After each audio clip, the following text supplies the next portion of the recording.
Welcome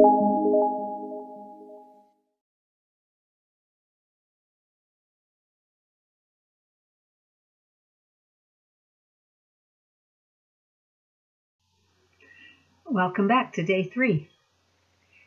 We've been looking at Isaiah 58, and yesterday we finished with the idea that what the people thought was acceptable worship and what God thought was acceptable were far apart. Now today we're going to look through the chapter at what God outlines as acceptable worship. And we're going to be looking at a number of verses beginning with verse 6. What to God is acceptable worship? Is not this the kind of fasting I have chosen, to loose the chains of injustice and untie the cords of the yoke, to set the oppressed free and break every yoke?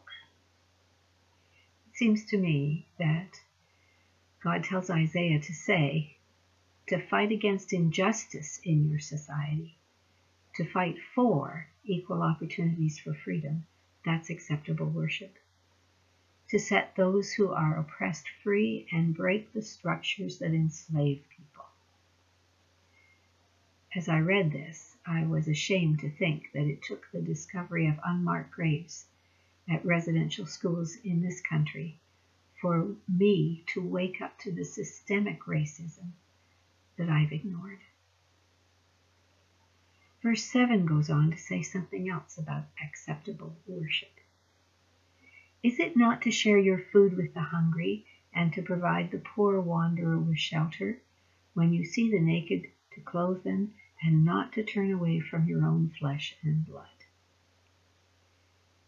Acceptable worship is to feed the hungry, to provide shelter for those who are without a place to stay, to provide all with the dignity of proper clothing, and to be there for my own family.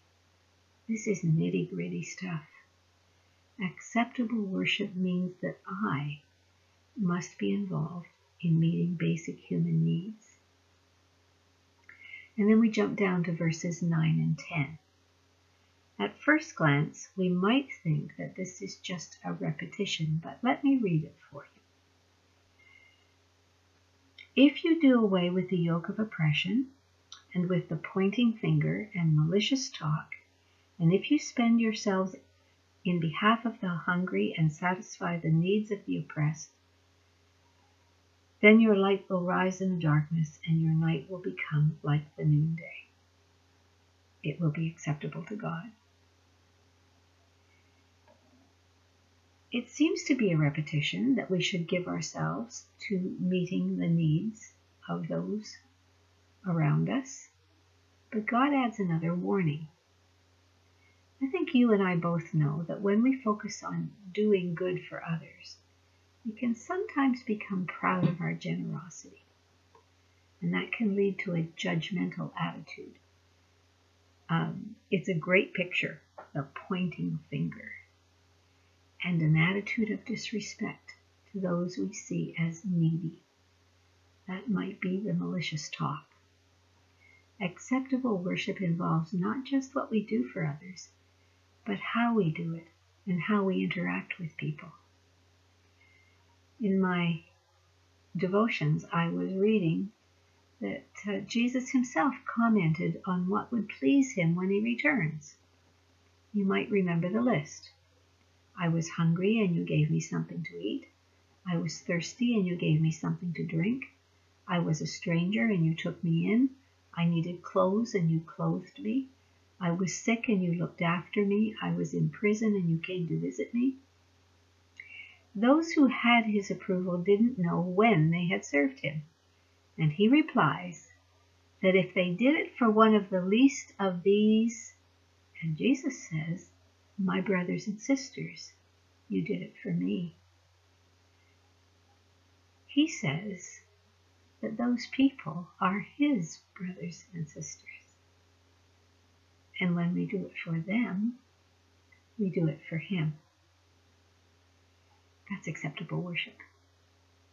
The last one in this chapter is verse 13. A little more difficult perhaps for us. If you keep your feet from breaking the Sabbath, and from doing as you please on my holy day.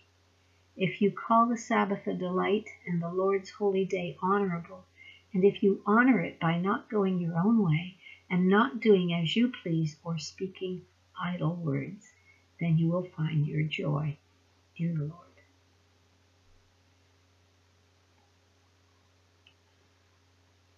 For Jewish people, observance of the Sabbath was a day set aside for them to seek the Lord, not just to go to corporate worship, but to focus on Him and doing what He wanted them to do with their lives.